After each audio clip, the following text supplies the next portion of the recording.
পেট্ৰলত ethanol মিহলোৱা কেন্দ্ৰ কৰি বিগত 2-3 দিন ধৰি সমগ্ৰ ভাৰতত গাড়ী চালকসকলৰ মাজত এটা প্ৰতিক্ৰিয়া আমি দেখা পাইছোঁ।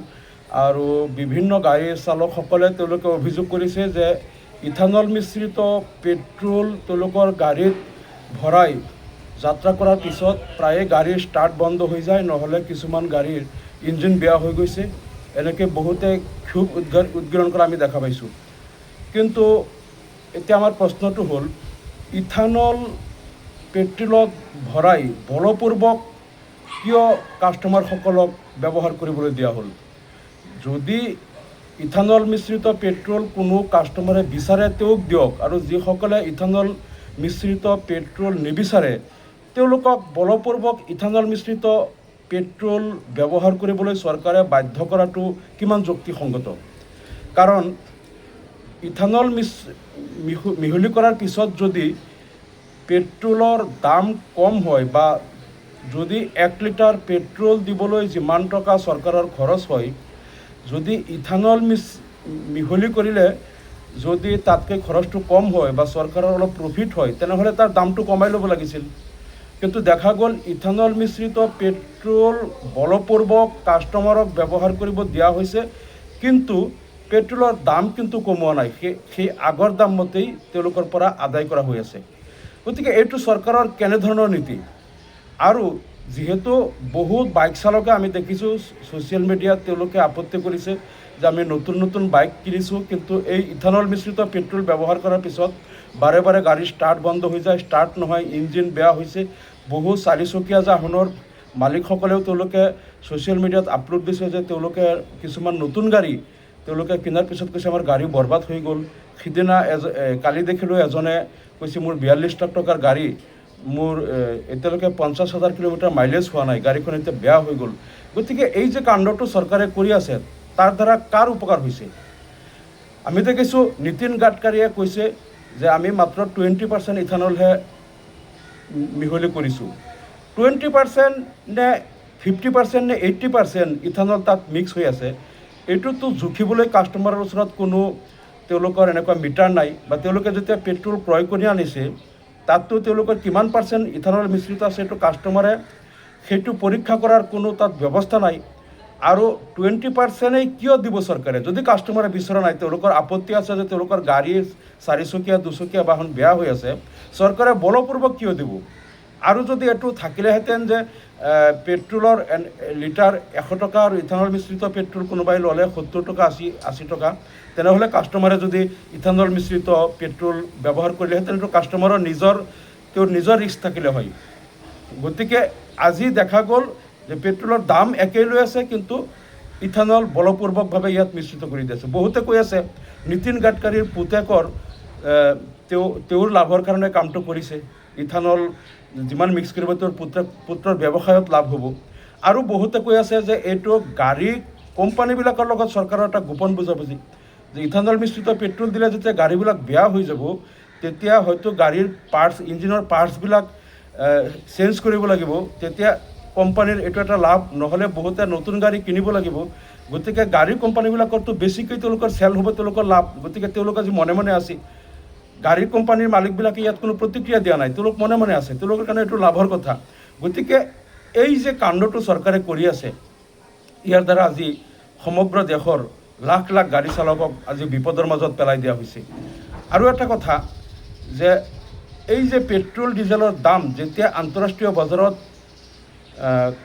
ক্ৰুড অইলৰ দাম $116 আছিল বা তাতকৈ অধিক হৈছিল, তেতিয়া যিটো পেট্ৰলৰ দাম বঢ়োৱা হৈছিল বা ডিজেলৰ দাম ইণ্ডিয়াত বঢ়োৱা হৈছিল, বৰ্তমান আন্তঃৰাষ্ট্ৰীয় বজাৰত ক্ৰুড অইলৰ দামটো কমি 116ৰ পৰা নামি আহি এতিয়া $70 আহিল।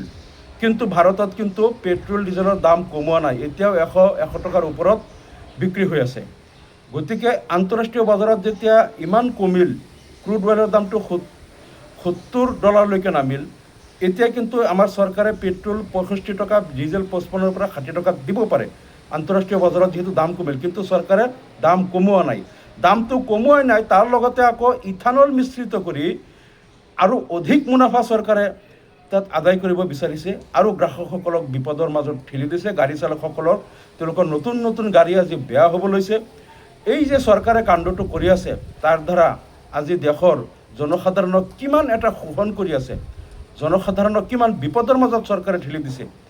আজি বহু মানুহ এনেকুৱা আছে, বহু লোক যিসকলে বহু কষ্ট কৰি বা বেংকৰ পৰা ঋণ লৈ বা ধাৰ লৈ কোনোমতে গাড়ী এখন ক্ৰয় কৰিছে। এতিয়া যদি আকৌ সেই নতুন গাড়ীবিলাক বেয়া হ'ব লগা হয়, তেওঁ হয়তো আৰু এখন নতুন গাড়ী তেওঁ কিনিব নোৱাৰিব, বা আগৰ গাড়ীৰ যি বেংকৰ লোন বা ধাৰ আছে সেইটোৱেই তেওঁ কেনেকৈ পৰিশোধ কৰিব আৰু নতুন গাড়ী কেনেকৈ ল'ব। গতিকে হয়তো অত্যন্ত ধনী লোকসকলে হয়তো নতুন গাড়ী আকৌ ক্ৰয় কৰিব, যিটো গাড়ীৰ কোম্পানীবিলাকৰ লাভ হ'ব, হয়তো চৰকাৰে তাৰ পৰা কিবা লাভালাভ পাব। এই কাণ্ডবিলাক আজি চৰকাৰে কৰিছে, কিন্তু দেশৰ জনসাধাৰণ আমি দেখিছোঁ এই সম্পৰ্কে ইমান সজাগ হোৱা নাই। কাৰণ দেশৰ জনসাধাৰণক এটা কথাই বুজোৱা হৈছে যে বিজেপি চৰকাৰ আছে, বিজেপি থাকিবই লাগিব, নহ'লে হিন্দু বিপদত, হিন্দু খতৰে মে হে। কিন্তু এই যে এটা বিপদ চৰকাৰে কঢ়িয়াই নিছে, আজি ইথানল মিশ্ৰিত পেট্ৰল বিক্ৰী কৰি আজি দেশৰ লোকসকলক যে বিপদত পেলাইছে, এই বিপদত কেৱল মুছলমানেই পৰা নাই, এই বিপদত কিন্তু হিন্দুসকলো পৰিছে। সঁচাকৈ আজি হিন্দু খতৰে মে হে, হিন্দুক আজি বিপদত পেলাই দিছে এই চৰকাৰে। আৰু এই চৰকাৰ অহাৰ আগতে হিন্দুসকল বিপদত নাছিল। আৰু আজি চাওক, আদানীক আম্বানীক সমগ্ৰ দেশৰ যিবিলাক লাভজনক প্ৰতিষ্ঠানবিলাক আজি আদানী আম্বানীক চমজাই দিয়া হ'ল। আনকি আজি আমি দেখিছোঁ যে আমাৰ অসমতো এই বহুজাতিক কোম্পানীবিলাকক আদানীক তেওঁলোকক 1 টকা দৰত বহুত হাজাৰ হাজাৰ বিঘা মাটি তেওঁলোকক চমজাই দিয়া হ'ল তেওঁলোকৰ ব্যৱসায়িক কামত। 1 টকাত, য'ত 50 বছৰৰ 100 বছৰৰ লিজত দিয়া হ'ল 1 টকাৰ বিনিময়ত।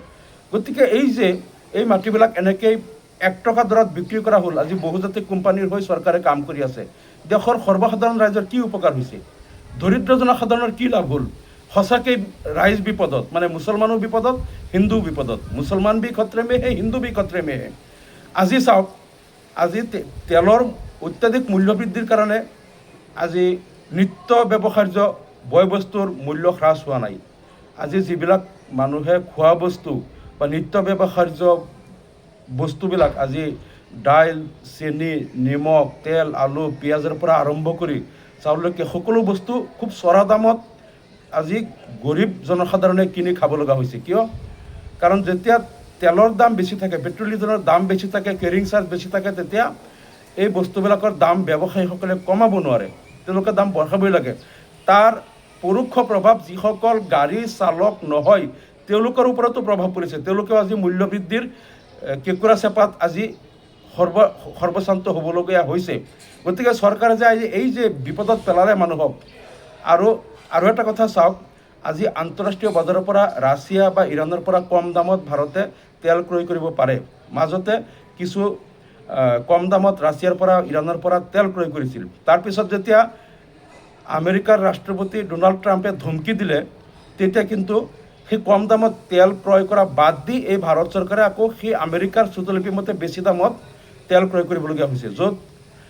য'ৰ পৰা কম দামত তেল পায় সেইটো আজি ডিল কেঞ্চেল কৰি তেওঁলোকে আজি আমেৰিকাৰ পৰা বা তেওঁলোকৰ আমেৰিকাই নিৰ্দেশ কৰি দিয়া মতে সেইবিলাক কোম্পানীৰ পৰা তেল ক্ৰয় কৰিবলগীয়া হৈছে য'ত দাম বেছি। য'ৰ পৰা তেল ক্ৰয় কৰিলে দেশৰ জনসাধাৰণৰ লাভ হয়, কম দামত তেল দিব পাৰি, সেই তেল ক্ৰয় নকৰি বেছি দামত তেল ক্ৰয় কৰা কেৱল মাত্ৰ ডোনাল্ড ট্ৰাম্পৰ ধমকিৰ বাবে। চাওকচোন, আমাৰ দেশ ইমান দুৰ্বল নেতৃত্বৰ হাতত কেতিয়াও নাছিল। আজি যিমান দুৰ্বল নেতৃত্বৰ হাতত আমাৰ দেশ পৰি গ'ল, কোনোদিন ইমান দুৰ্বল নেতৃত্বৰ হাতত এই দেশখন নাছিল। আজি এই দেশৰ ক'বলগীয়া স্বাধীনতা নাই। আমেৰিকাৰ ৰাষ্ট্ৰপতি ডোনাল্ড ট্ৰাম্পে য'ৰ পৰা তেল ক্ৰয় কৰিবলৈ ক'ব তাৰ পৰা ক্ৰয় কৰিব, য'ৰ পৰা ক্ৰয় কৰিবলৈ বাধা দিব তাৰ পৰা ক্ৰয় নকৰিব। ডোনাল্ড ট্ৰাম্পে যেনেকৈ হুকুম কৰিব তেনেকৈ দেশ চলাব। ক'ত কি কিনিব বেচিব সকলো কথা ডোনাল্ড ট্ৰাম্পৰ হুকুম মতে কৰিব। তাৰমানে 1947 চনত দেশ স্বাধীন হোৱাৰ পিছত পুনৰবাৰ 2014 চনৰ পৰা আকৌ আমাৰ দেশ পৰাধীন হৈ গ'ল। স্বাধীন ভাৰত আজি আমি ডোনাল্ড ট্ৰাম্পৰ ধমকিৰ ওপৰত আজি আমি নতমস্তক হ'ব লগা হৈছোঁ। ইমান দুৰ্বল নেতৃত্বৰ হাতত দেশ কেতিয়াও যোৱা নাছিল। আৰু তাৰ কিন্তু কুফল আমাৰ দেশৰ সৰ্বসাধাৰণ জনসাধাৰণে ভুগি আছে।